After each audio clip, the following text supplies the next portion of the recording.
Hai, jumpa lagi dengan Van Lawisti, channel pembelajaran terbaik saat ini. Pada kali ini kita akan mempelajari materi baru yaitu aspek Trigatra dan Pancagatra dalam wawasan Nusantara, materi kelas 10, Mapel PKN Bab 7.3. Namun sebelum itu, silahkan persiapkan alat tulis kalian terlebih dahulu untuk mencatat hal penting pada materi ini. Ada pepatah mengatakan tak kenal maka tak sayang. Agar perkenalan kita menjadi akrab dan terjalin lama, tidak ada salahnya untuk membagikan satu kali klik like, subscribe, dan lonceng, agar kalian senantiasa mendapatkan video pembelajaran gratis dari kami. Terima kasih. Konsepsi wawasan Nusantara merupakan suatu konsep di dalam cara pandang dan pengaturan yang mencakup segenap kehidupan bangsa yang dinamakan Astagatra, yang meliputi aspek alamiah, Trigatra, dan aspek sosial, Pancagatra. Trigatra meliputi posisi dan lokasi geografis negara, keadaan dan kekayaan alam, dan keadaan dan kemampuan penduduk. Pancagatra merupakan aspek sosial kemasyarakatan terdiri dari ideologi, politik, ekonomi, sosial budaya dan pertahanan keamanan, Ipolexos Budhankam. Antara gatra yang satu dengan yang lain terdapat hubungan yang bersifat timbal balik dengan hubungan yang erat yang saling interdependensi. Demikian juga antara Trigatra dan Pancagatra. 1. Aspek-aspek Trigatra, letak dan bentuk geografis. Jikalau kita melihat letak geografis wilayah Indonesia dalam peta dunia, maka akan nampak jelas bahwa wilayah negara tersebut merupakan suatu kepulauan yang menurut wujud ke dalam terdiri dari daerah air dengan ribuan pulau-pulau di dalamnya. Dalam bahasa asing bisa disebut sebagai suatu archipelago kelvar. Kepulauan itu merupakan suatu archipelago yang terletak antara benua Asia di sebelah utara dan benua Australia di sebelah selatan serta Samudra Indonesia di sebelah barat dan Samudra Pasifik di sebelah timur. Letak geografis antara dua benua dan samudra yang penting itu, maka dikatakan bahwa Indonesia mempunyai suatu kedudukan geografis di tengah-tengah jalan lalu lintas silang dunia. Karena kedudukannya yang strategis itu, dipandang dari tiga segi kesejahteraan di bidang politik, ekonomi dan sosial budaya, Indonesia telah banyak mengalami pertemuan dengan pengaruh pihak asing, akulturasi. Indonesia terletak pada 6 O lintang utara 11 O lintang selatan, 95 O bujur timur 141 O bujur timur, yang di tengah-tengahnya terbentang garis ekuator sehingga Indonesia mempunyai dua musim, yaitu musim hujan dan kemarau. B. Keadaan dan kemampuan penduduk. Penduduk adalah sekelompok manusia yang mendiami suatu tempat atau wilayah. Adapun faktor penduduk yang mempengaruhi ketahanan nasional adalah sebagai berikut. 1. Faktor yang mempengaruhi jumlah penduduk. Jumlah penduduk berubah karena kematian, kelahiran, pendatang baru, dan orang yang meninggalkan wilayahnya. Segi positif dari pertambahan penduduk ialah pertambahan angkatan kerja, manpower, dan pertambahan tenaga kerja, labor force. Segi negatifnya, apabila pertumbuhan penduduk tidak seimbang dengan tingkat pertumbuhan ekonomi yang tidak diikuti dengan usaha peningkatan kualitas penduduk. 2. Faktor yang mempengaruhi komposisi penduduk. Komposisi adalah susunan penduduk menurut umur, kelamin, agama, suku bangsa, tingkat pendidikan, dan sebagainya. Susunan penduduk itu dipengaruhi oleh mortalitas, fertilitas, dan migrasi. Fertilitas sangat berpengaruh besar terhadap umur dan jenis penduduk golongan muda yang dapat menimbulkan persoalan penyediaan fasilitas pendidikan, perluasan lapangan kerja, dan sebagainya. 3. Faktor yang mempengaruhi distribusi penduduk. Distribusi penduduk yang ideal adalah distribusi yang dapat memenuhi persyaratan kesejahteraan dan keamanan, yaitu penyebaran merata. Oleh karena itu, pemerintah perlu memberikan kebijakan yang mengatur penyebaran penduduk, misalnya dengan cara transmigrasi, mendirikan pusat-pusat pengembangan, growth center, pusat-pusat industri, dan sebagainya. Kemampuan penduduk yang tidak seimbang dengan pertumbuhan penduduk dapat menimbulkan ancaman-ancaman terhadap pertahanan nasional. C. Keadaan dan kekayaan alam. Kekayaan sumber-sumber alam sebenarnya terdapat di atmosfer, di permukaan bumi, di laut, di perairan, dan di dalam bumi. Sumber-sumber alam sesungguhnya mempunyai arti yang sangat luas, di mana Indonesia terkenal sebagai negara yang mempunyai sumber-sumber alam yang berlimpah ruah.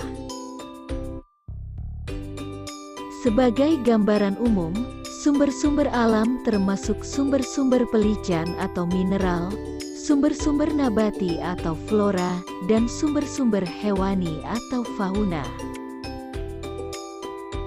Sifat unik kekayaan alam yaitu jumlahnya yang terbatas dan penyebarannya tidak merata, sehingga menimbulkan ketergantungan dari dan oleh negara dan bangsa lain.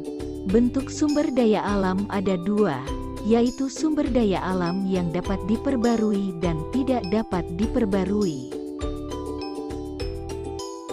Sumber daya alam harus diolah atau dimanfaatkan dengan berprinsip atau asas maksimal, lestari, dan berdaya saing. 1. Asas maksimal artinya sumber daya alam yang dikelola atau dimanfaatkan harus benar-benar menciptakan kemakmuran dan kesejahteraan rakyat. 2. Asas lestari artinya pengolahan sumber daya alam tidak boleh menimbulkan kerusakan lingkungan, menjaga keseimbangan alam.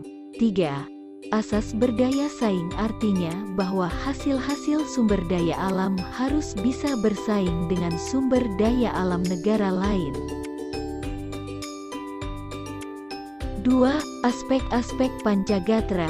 Pancagatra adalah aspek-aspek kehidupan nasional yang menyangkut kehidupan dan pergaulan hidup manusia dalam bermasyarakat dan bernegara dengan ikatan-ikatan, aturan-aturan dan norma-norma tertentu. Hal-hal yang termasuk aspek Pancagatra adalah sebagai berikut. A. Ideologi. Ideologi suatu negara diartikan sebagai guiding of principles atau prinsip yang dijadikan dasar suatu bangsa. Ideologi adalah pengetahuan dasar atau cita-cita. Ideologi merupakan konsep yang mendalam mengenai kehidupan yang dicita-citakan serta yang ingin diperjuangkan dalam kehidupan nyata. Ideologi dapat dijabarkan ke dalam sistem nilai kehidupan, yaitu serangkaian nilai yang tersusun secara sistematis dan merupakan kebulatan ajaran dan doktrin. Dalam strategi pembinaan ideologi berikut adalah beberapa prinsip yang harus diperhatikan. 1. Ideologi harus diaktualisasikan dalam bidang kenegaraan oleh WNI. 2. Ideologi sebagai perekat pemersatu harus ditanamkan pada seluruh WNI. 3. Ideologi harus dijadikan panglima, bukan sebaliknya. 4. Aktualisasi ideologi dikembangkan ke arah keterbukaan dan kedinamisan. 5. Ideologi Pancasila mengakui keanekaragaman dalam hidup berbangsa dan dijadikan alat untuk menyejahterakan dan mempersatukan masyarakat.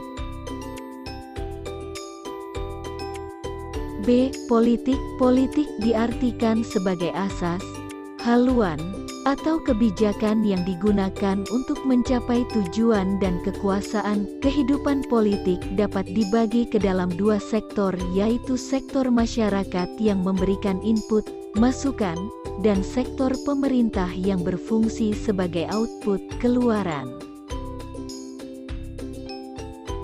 Sistem politik yang diterapkan dalam suatu negara sangat menentukan kehidupan politik di negara yang bersangkutan. Upaya bangsa Indonesia untuk meningkatkan ketahanan di bidang politik adalah upaya mencari keseimbangan dan keserasian antara keluaran dan masukan berdasarkan Pancasila yang merupakan pencerminan dari demokrasi Pancasila. C. Ekonomi. Kegiatan ekonomi adalah seluruh kegiatan pemerintah dan masyarakat dalam mengelola faktor produksi dan distribusi barang dan jasa untuk kesejahteraan rakyat. Upaya meningkatkan ketahanan ekonomi adalah upaya meningkatkan kapasitas produksi dan kelancaran barang dan jasa secara merata ke seluruh wilayah negara. Upaya untuk menciptakan ketahanan ekonomi adalah melalui sistem ekonomi yang diarahkan untuk kemakmuran rakyat. Ekonomi kerakyatan harus menghindari free fight liberalism, etatisme, dan tidak dibenarkan adanya monopoli. Struktur ekonomi dimantapkan secara seimbang dan selaras antar sektor. Pembangunan ekonomi dilaksanakan bersama atas dasar kekeluargaan. Pemerataan pembangunan dan hasil-hasilnya harus dilaksanakan secara selaras dan seimbang antar wilayah dan antar sektor. Kemampuan bersaing harus ditumbuhkan dalam meningkatkan kemandirian ekonomi. Ketahanan di bidang ekonomi dapat ditingkatkan melalui pembangunan nasional yang berhasil. Namun tidak dapat dilupakan faktor-faktor non-teknis dapat mempengaruhi karena saling terkait dan berhubungan. D. Sosial budaya. Sosial budaya dapat diartikan sebagai kondisi dinamika budaya bangsa yang berisi keuletan untuk mengembangkan kekuatan nasional dalam menghadapi dan mengatasi ancaman, tantangan, halangan, dan gangguan, ATHG. Gangguan dapat datang dari dalam maupun dari luar, baik secara langsung maupun tidak langsung, yang membahayakan kelangsungan hidup sosial NKRI berdasarkan Pancasila dan UUD 1945. Esensi ketahanan budaya adalah pengaturan dan penyelenggaraan kehidupan sosial budaya. Ketahanan budaya merupakan pengembangan sosial budaya di mana setiap warga masyarakat dapat mengembangkan kemampuan pribadi dengan segenap potensinya berdasarkan nilai-nilai Pancasila. E. Pertahanan dan keamanan. Pertahanan dan keamanan diartikan sebagai kondisi dinamika dalam kehidupan pertahanan dan keamanan bangsa Indonesia yang berisi keuletan dan ketangguhan yang mengandung kemampuan mengembangkan kekuatan nasional dalam menghadapi dan mengatasi ATHG yang membahayakan identitas, integritas, dan kelangsungan hidup bangsa berdasarkan Pancasila dan UUD 1945. Ketahanan di bidang keamanan adalah ketangguhan suatu bangsa dalam upaya bela negara, di mana seluruh Ipolexosbud Hankam disusun, dikerahkan secara terpimpin, terintegrasi, terorganisasi untuk menjamin terselenggaranya sistem ketahanan nasional. Prinsip-prinsip sistem ketahanan nasional antara lain adalah sebagai berikut. 1. Bangsa Indonesia cinta damai tetapi lebih cinta kemerdekaan. 2. Pertahanan keamanan berlandaskan pada landasan ideal Pancasila, landasan konstitusional UUD 1945, dan landasan visional wawasan Nusantara. 3. Pertahanan keamanan negara merupakan upaya terpadu yang melibatkan segenap potensi dan kekuatan nasional. 4. Pertahanan dan keamanan diselenggarakan dengan Sistem Pertahanan dan Keamanan Nasional, Sishankamnas, dan Sistem Pertahanan dan Keamanan Rakyat Semesta, Sishankamrata. 3. Hubungan antar gatra, antara Trigatra dan Pancagatra serta antar gatra itu sendiri terdapat hubungan timbal balik yang erat yang dinamakan korelasi dan interdependensi yang artinya adalah sebagai berikut. A. Ketahanan nasional pada hakikat bergantung kepada kemampuan bangsa dan negara di dalam mendayagunakan secara optimal gatra alamiah, Trigatra, sebagai modal dasar untuk penciptaan kondisi dinamis yang merupakan kekuatan dalam penyelenggaraan kehidupan nasional, Pancagatra. B. Ketahanan nasional adalah suatu pengertian holistik, yaitu suatu tatanan yang utuh, menyeluruh dan terpadu, di mana terdapat saling hubungan antar gatra di dalam keseluruhan kehidupan nasional, Astagatra. C. Kelemahan di salah satu gatra dapat mengakibatkan kelemahan di gatra lain dan mempengaruhi kondisi secara keseluruhan. Sebaliknya, kekuatan dari salah satu atau beberapa gatra dapat didayagunakan untuk memperkuat gatra lainnya yang lemah dan mempengaruhi kondisi secara keseluruhan. D. Ketahanan nasional Indonesia bukan merupakan suatu penjumlahan ketahanan segenap gatranya, melainkan suatu resultante keterkaitan yang integratif dari kondisi-kondisi dinamik kehidupan bangsa di bidang-bidang ideologi, politik, ekonomi, sosial budaya, pertahanan dan keamanan. Astagatra dalam pendekatan kesejahteraan dan keamanan mempunyai peranan tergantung dari sifat setiap gatra. 1. Gatra alamiah mempunyai peranan sama besar baik untuk kesejahteraan maupun untuk keamanan. 2. Gatra ideologi, politik dan sosial budaya mempunyai peranan sama besar untuk kesejahteraan dan keamanan. Sekian pembelajaran kita kali ini. Semoga pembelajaran ini bisa menambah wawasan kalian tentang Trigatra dan Pancagatra. Kalau ada sumur di ladang, boleh kita numpang mandi. Kalau ada umur panjang, boleh kita berjumpa lagi. Jangan lupa klik like, subscribe dan bunyikan tanda lonceng. Sampai jumpa pada video pembelajaran selanjutnya. Terima kasih.